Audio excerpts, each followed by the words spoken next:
सबसे पहले बात कर रहे हैं मऊ की घोसी सीट की, जिस पर उपचुनाव में संग्राम चल गया है। चुनाव प्रचार के दौरान बीजेपी उम्मीदवार दारा सिंह चौहान पर किसी ने काली स्याही फेंक दी और फरार हो गया, लेकिन समय रहते पुलिस ने आरोपी को मौके से दबोच लिया, जिससे अब पूछताछ की जा रही है। तो दूसरी तरफ दारा सिंह चौहान ने इस घटना के बाद समाजवादी पार्टी पर कई गंभीर आरोप भी लगाए हैं। दारा सिंह ने आरोप लगाते हुए कहा है कि हार के डर से सपाई स्याही फेंक रही है। उन्होंने कहा कि जनता ने नकारा तो अब साजिश रच रहे हैं और समाजवादी पार्टी के गुंडे कुकृत्य करने पर उतर आए हैं। साथ ही उन्होंने एसपी प्रत्याशी पर आरोप लगाते हुए कहा कि उन्हीं के इशारे पर स्याही फेंकी गई है और इस स्याही का जवाब जनता ही खुद देगी। घोसी उपचुनाव भारतीय जनता पार्टी जीतने जा रही है। इससे हताश और निराश होकर के जो विरोधी है ये इस तरीके का जो कुकृत्य कर रहा है, इससे लोगों में बहुत बड़ा गुस्सा है और मुझे लगता है इसका निश्चित रूप से जो असर पड़ेगा, क्योंकि पूरी की पूरी साजिश है। क्योंकि हर तरह का जो उनका सामाजिक वो था पार्टी का, वो पूरी तरीके से बिखर चुका था। इससे हताश और निराश होकर के इस तरीके के जो विरोधी दल के लोग जो कुकृत्य कर रहे हैं, इसका जवाब 5 तारीख को पूरे घोसी की जनता जो है कमल की बटन दबा करके पूर्ण बहुमत, भारी बहुमत से जिता करके इसका जवाब देगी। दरअसल घोसी में बीजेपी और समाजवादी पार्टी के बीच आमने सामने की टक्कर है और जीत के लिए दोनों तरफ से जोर आजमाइश की जा रही है। इतना ही नहीं, जनता से भावुक अपील भी की जा रही है। क्योंकि समाजवादी पार्टी के सामने सीट बरकरार रखने की चुनौती है, तो बीजेपी को घोसी सीट पर कमल खिलाने का दबाव है। और अगर जातीय समीकरण को समझें तो यहाँ सबसे ज्यादा दलित समुदाय के मतदाता हैं, तो दूसरी सबसे बड़ी संख्या मुस्लिम समुदाय की है और तीसरी सबसे बड़ी संख्या भूमिहार मतदाताओं की है। इसके साथ ही राजभर और निषाद मतदाता भी घोसी में निर्णायक भूमिका में है। ऐसे में घोसी जीतकर दोनों दल 24 में संदेश देने की कोशिश में है।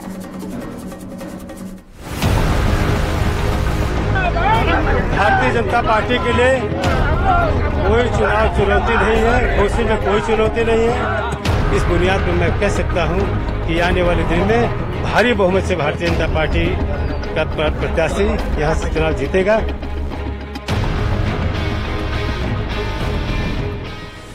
घोसी के घमासान में दावे हैं, वादे हैं और भावुक अपील है। कोई टिकट आपको नहीं देगा, फिर लड़ने के लिए आपके बीच में, जो समाजवादी पार्टी के प्रत्याशी का मनोबल दर्शाती है। कैसे चुनावी फाइट से पहले ही अपनी जीत पर डाउट हो रहा है, कैसे जनता के सामने अपनी हार को स्वीकार किया जा रहा है और उम्मीद उसी जनता से लगाई जा रही है। सबसे निवेदन है कि मेरे जीवन का आखिरी चुनाव, 58 बार जेल, 4.5 वर्ष सजा काटने वाला स्टूडेंट यूनियन का लीडर का आखिरी चुनाव। यदि इस बार आपने नहीं जीता तो फिर कोई टिकट भी आपको नहीं देगा और फिर लड़ने के लिए आपके बीच में नहीं आ सकता। इसलिए सबसे मेरा निवेदन है कि मेरे इस बार साइकिल पर 5 तारीख को मतदान करके अपने जीतिए, घोसी आवाज मऊ को जिताइए, आवाज उमर को भगाइए। ये समाजवादी पार्टी के प्रत्याशी हैं, नाम है सुधाकर सिंह, जिन्हें अखिलेश यादव ने अपने बागी नेता के खिलाफ उस मैदान में उतारा है जहां पहले से दारा सिंह की जीत सुनिश्चित हो रही है।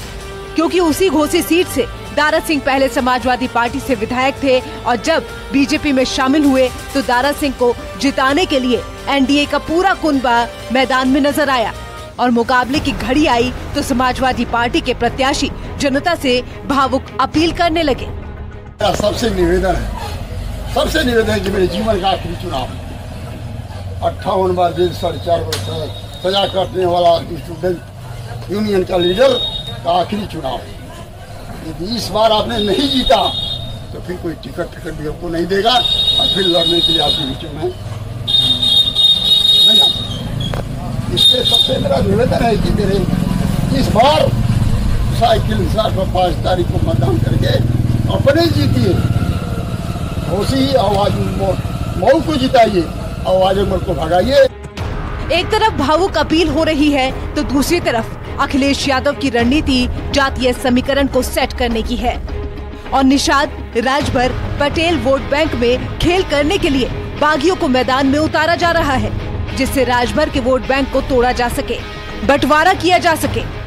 अब समाजवादी पार्टी तो इस पर कुछ कहने लायक है नहीं, क्योंकि जब उनकी पार्टी में जाते हैं तो अच्छा है, अगर हमारी पार्टी से लड़ रहे हैं तो खराब हो गए। ये तो अपील वो कई बार कई चुनाव में कर चुके हैं। एक बात, दूसरी बात, जनता के बीच में और जो लोग उनके यहाँ काम करने के लिए जाते हैं, 2 बार जब भी विधायक हो जाते हैं तो उसके बाद हमेशा वो अस्पताल में भर्ती हो जाते हैं। बीजेपी और समाजवादी पार्टी के बीच लड़ाई भले ही उपचुनाव की हो, लेकिन इस रण में दम दिखाने के लिए दोनों दल नए नए पैतरे आजमा रहे हैं।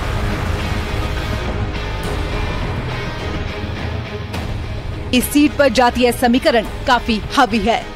यहाँ सबसे ज्यादा दलित समुदाय के मतदाता हैं। दूसरी सबसे बड़ी संख्या मुस्लिम समुदाय की है। तीसरी सबसे बड़ी संख्या भूमिहार मतदाताओं की है। तो वहीं यादव वोटर लगभग 42,000 के आसपास हैं। राजभर और निषाद मतदाता 56,000 के करीब हैं और अन्य बिरादरी के 75,000 के आसपास मतदाता हैं। इसी के मद्देनजर अब बीजेपी और समाजवादी पार्टी जातियों की गुलबंदी कर रही है, जिससे इस चुनाव में जीत दर्ज कर 24 का संदेश दिया जा सके। और यही वजह है कि बीजेपी ने अपने गठबंधन के पूर्वांचल में पैठ रखने वाली सभी पार्टियों के दिग्गजों को शक्ति प्रदर्शन में शामिल किया है और संदेश जातीय के साथ दारा सिंह चौहान की जीत का समीकरण भी सेट कर दिया है। लेकिन समाजवादी पार्टी की भी नजर इस सीट को जीतने पर है। Bureau report, news 18। कोशिश इंडिया गठबंधन को मजबूत करने की है, लेकिन स्पेशल 26 में कंफ्यूजन ही कंफ्यूजन है और इसी कंफ्यूजन को दूर करने के लिए अब सहयोगी खुलकर सामने आ रहे हैं। उत्तर प्रदेश में जयंत चौधरी गठबंधन सहयोगियों से पहले दूरी बना रहे थे, तो अब इस पर उनकी पार्टी को सफाई देना पड़ रहा है और दावा यह भी किया जा रहा है कि मुंबई में होने वाली बैठक में जयंत भी शामिल होंगे। तो दूसरी तरफ अब समाजवादी पार्टी भी एकजुटता का संदेश दे रही है। लेकिन सबकी चुनावी तैयारी सिर्फ पार्टी तक ही सीमित है। ऐसे में सवाल उठ रहे हैं कि क्या सीट बंटवारे को लेकर विपक्ष में पेंच फंस रहा है। इसी पर आइए आपको रिपोर्ट दिखाते हैं।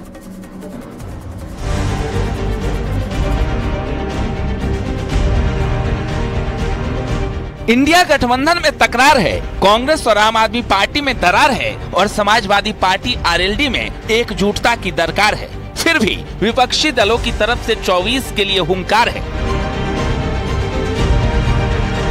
कोशिश इंडिया गठबंधन को मजबूत करने की है, लेकिन स्पेशल 26 में कंफ्यूजन ही कंफ्यूजन है और इसी कंफ्यूजन को दूर करने के लिए अब सहयोगी खुलकर सामने आ रहे हैं। जहां उत्तर प्रदेश में जयंत चौधरी गठबंधन सहयोगियों से पहले दूरी बना रहे थे, अब उसी पार्टी के नेता सामने आकर गठबंधन की तस्वीर साफ कर रहे हैं और बता रहे हैं कि जयंत चौधरी 1 सितंबर को मुंबई में गठबंधन की बैठक में हिस्सा लेंगे। हमारी तो अभी कोई सीटों पे बात ही नहीं हुई है। ये हमारे प्रदेशीय नेतृत्व की एक डिमांड है। आगे बात करेंगे कितनी सीटों पे तय होगा, कहाँ कितनी कांग्रेस लड़ेगी, कितने हम लड़ेंगे, कितने सपा लड़ेगी। या एनडीए का पता नहीं, आप लोग जिक्र करते हो, मैं तो एनडीए को जानता भी नहीं। एनडीए कुछ नहीं है, एनडीए बिल्कुल। अच्छा एक बात बताइए, 28 पार्टियों की मीटिंग हुई थी 38 की, उसमें 25 तो ऐसे थे जिनका एक भी सांसद नहीं है। कहाँ जैन जा रहे हैं और हमारे कार्यकर्ता वहाँ उनका स्वागत करेंगे। मेरी सबसे बात हो गई है, हम बम्बई में हमारा एक मजबूत संगठन है।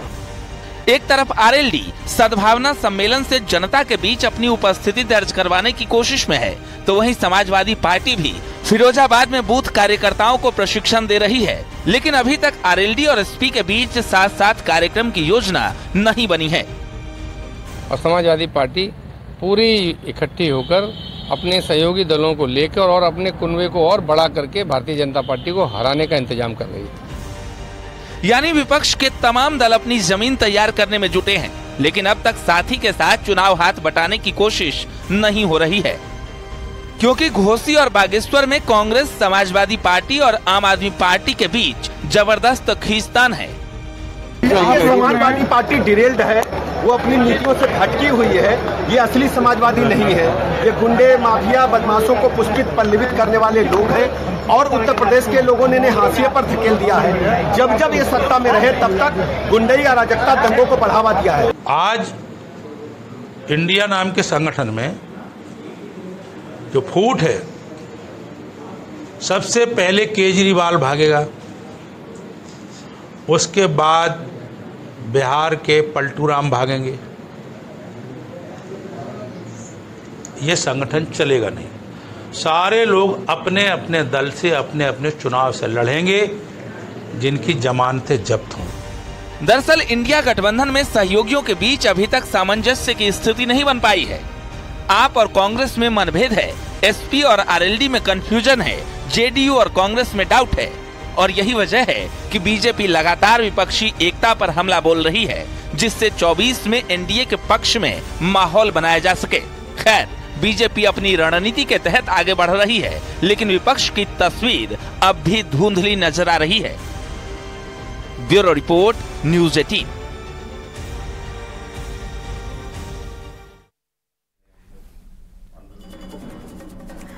सियासत में एक कहावत है कि दिल्ली का रास्ता यूपी से होकर गुजरता है, लेकिन अब यूपी के साथ एक कहावत और जुड़ गई है कि देश का विकास यूपी से होकर गुजरता है।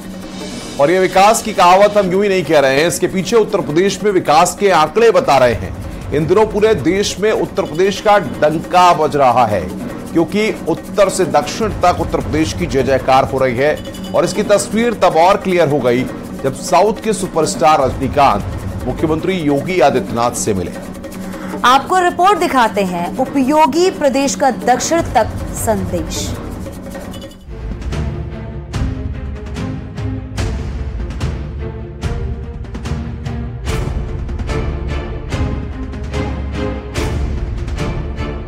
उत्तर से लेकर दक्षिण तक सीएम योगी की सुपरस्टार रजनीकांत से मुलाकात की धूम है।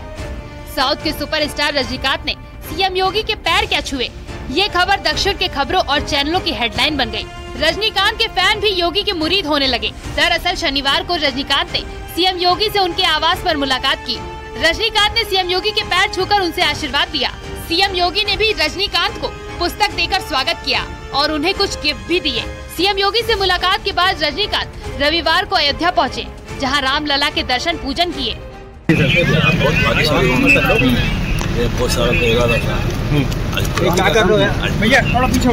रजनीकांत और सीएम योगी की मुलाकात के कई मायने निकलते हैं, इसीलिए उत्तर से लेकर दक्षिण तक अखबारों की प्रमुख हेडलाइन में यूपी की जय जयकार होने लगी है।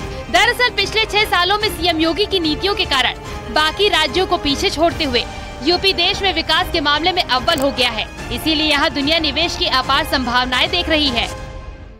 अब आपको बताते हैं कि यूपी पर देश और दुनिया की निगाहें क्यों हैं। दरअसल 1 ट्रिलियन इकोनॉमी के लक्ष्य को लेकर आगे बढ़ रहे यूपी को तमाम सरकारी एजेंसियों ने नंबर 1 बनाया है, इसीलिए निवेशकों और पर्यटकों के लिए यूपी पहली पसंद बन गया है। ताजा रिपोर्ट के मुताबिक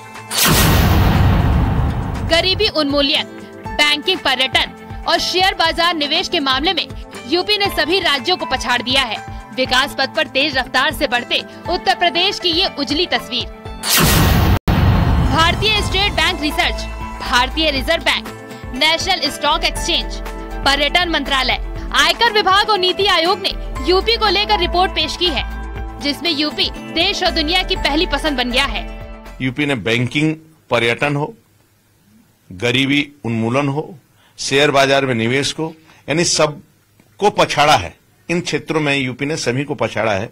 यूपी विकास, आर्थिक तरक्की और कामयाबी की नई इबारत लिख रहा है। यूपी गरीबी उन्मूलन और शेयर बाजार में निवेश, घरेलू पर्यटकों में दूसरे राज्यों से आगे है। यूपी इनकम टैक्स फाइल करने वाले संख्या और बैंकों की पसंद वाला जगह है, निवेश वाले राज्यों में सबसे आगे है। नेशनल स्टॉक एक्सचेंज हो, पर्यटन मंत्रालय, आयकर विभाग और नीति आयोग की अलग अलग रिपोर्ट में यूपी नंबर 1 है। अब आपको आंकड़ों के जरिए बताते हैं कि यूपी देश में क्यों अव्वल आया। बैंकों से प्रोजेक्ट फंडिंग में 16.2% हिस्सेदारी, 3.43 करोड़ लोग गरीबी से बाहर निकले, 31 करोड़ घरेलू पर्यटक यूपी आए। अप्रैल में यूपी से 1.26 लाख नए निवेशक जुड़े, 11.92 लाख लोगों ने ITR दाखिल किया, राजस्व बढ़कर 1.47 लाख करोड़ हुआ, वैट 1.25 लाख करोड़ के पार हुआ। 2022-23 में राज्य को 21.91 लाख करोड़ की आय हुई। इन आंकड़ों से साफ है कि सीएम योगी के नेतृत्व में यूपी 1 ट्रिलियन इकोनॉमी की तरफ तेजी से आगे बढ़ रहा है। दरअसल यह तो सभी लोग जानते हैं, कि उत्तर प्रदेश देश का सर्वाधिक जनसंख्या वाला राज्य है, लेकिन यह बहुत कम लोग जानते हैं कि उत्तर प्रदेश सर्वाधिक संभावनाओं वाला राज्य है। उत्तर प्रदेश में छिपी असीम संभावनाओं को उकेरने का कार्य, साकार करने का कार्य यहाँ के कुशल मुख्यमंत्री माननीय योगी आदित्यनाथ जी कर रहे हैं। जाहिर है सीएम योगी की नीतियां रंग ला रही हैं। कोविड के बावजूद यूपी की आर्थिक रफ्तार तेज है। जानकार भी मानते हैं कि यूपी के विकास से ही देश 5 ट्रिलियन इकोनॉमिक का लक्ष्य हासिल कर सकता है। आज उस बीमारू कैटेगरी से निकलकर उत्तर प्रदेश अग्रणी प्रदेशों में आया है। अगर वो 12वीं पोजीशन से निकलकर दूसरे नंबर पर आया है तो उसका श्रेय 7 साल के मुख्यमंत्री योगी आदित्यनाथ जी को जाता है। और ये श्रेय इसलिए नहीं कि वो योगी हैं, इसलिए कि वो कर्म योगी हैं। उन्होंने जिस प्रकार से कार्य किया है उतना शायद किसी ने इसके बारे में सोचा नहीं होगा। निवेश के मामले में यूपी ने जिन राज्यों को पीछे छोड़ा है उसमें दूसरे नंबर पर गुजरात, तीसरे नंबर पर ओडिशा, चौथे नंबर पर महाराष्ट्र और 5वें नंबर पर कर्नाटक है। देश की सबसे बड़ी आबादी वाले राज्य में कोविड के बावजूद भी विकास की रफ्तार नहीं थमी। यही कारण है कि सीएम योगी के नेतृत्व में आज यूपी देश में अव्वल है। Bureau report.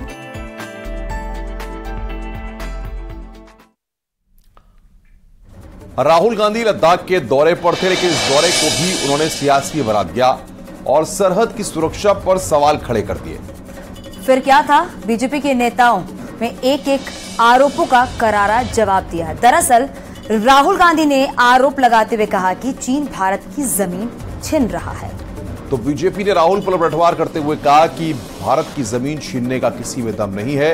राहुल गांधी ने आरोप लगाते हुए कहा कि चीन भारत में घुसपैठ कर रहा है। तो बीजेपी ने कहा कि राहुल गांधी देश को बदनाम कर रहे हैं। जब राहुल गांधी ने कहा चीनी सेना ने जमीन पर कब्जा किया तो बीजेपी ने कहा देश को बदनाम करना राहुल गांधी की आदत है। और इतना ही नहीं, राहुल गांधी ने कहा भारत चीन सीमा सुरक्षित नहीं। तो बीजेपी ने जवाब में कहा राहुल गांधी जवानों का मनोबल तोड़ रहे हैं। आपको रिपोर्ट दिखाते हैं कि कैसे राहुल गांधी के बयान पर संग्राम छिड़ा है।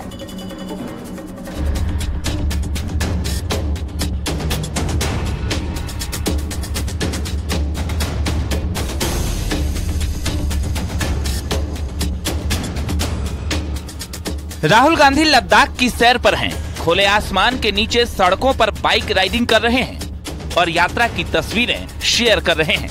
नजारा अद्भुत है लेकिन सियासत से भरा, क्योंकि यात्रा के दौरान जब उन्होंने अपनी बात रखी तो सवाल सुरक्षा पर खड़े कर दिए। उन्होंने कहा चीन की सेना भारत की सीमा में घुसपैठ कर रही है और इस दावे के समर्थन में उन्होंने लद्दाख के लोगों का नाम भी लिया।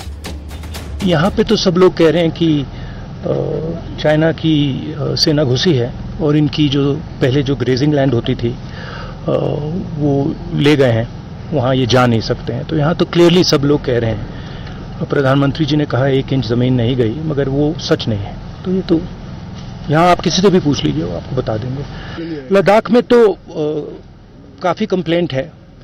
जो इनको स्टेटस दिया गया है इससे ये खुश नहीं है। इनको रिप्रेजेंटेशन चाहिए और बेरोजगारी की समस्या है। सब लोग यही कह रहे हैं कि बेरोजगारी बहुत है और महंगाई बढ़ रही है।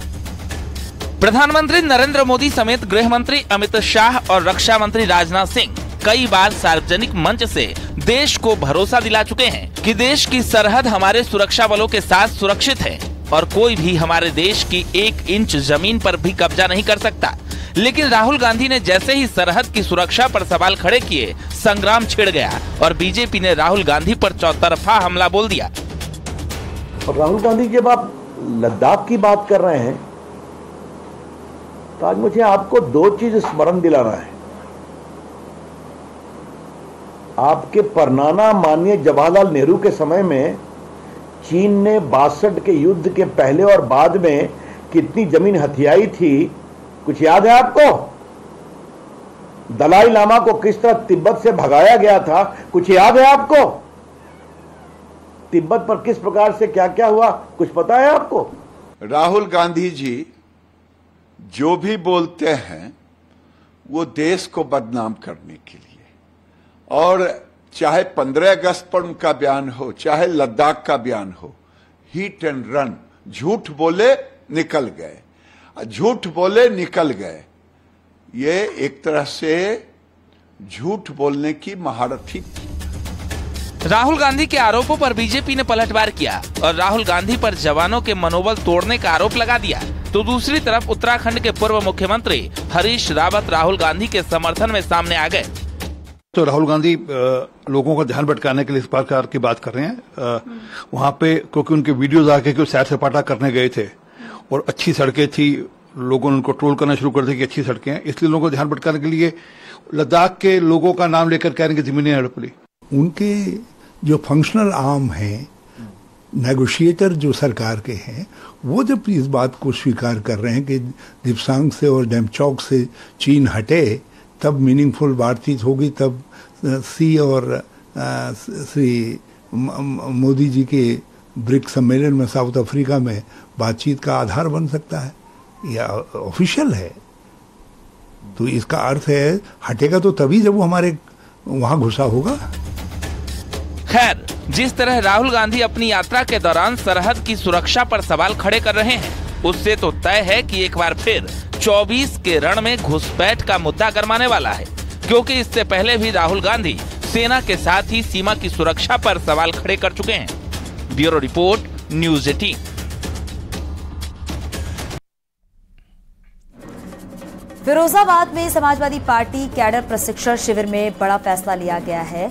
अक्षय यादव को फिरोजाबाद लोकसभा सीट से समाजवादी पार्टी का कैंडिडेट घोषित किया गया। अक्षय यादव रामगोपाल यादव के बेटे हैं। शिवपाल यादव का अक्षय यादव को लेकर ट्वीट भी किया गया और लिखा गया कि फिरोजाबाद से अक्षय समाजवादी पार्टी के उम्मीदवार होंगे और शिवपाल उनका चुनावी मैनेजमेंट संभालेंगे। और यहां रुकिए छोटे से ब्रेक के लिए। ब्रेक के बाद खबरों का सिलसिला लगातार जारी है।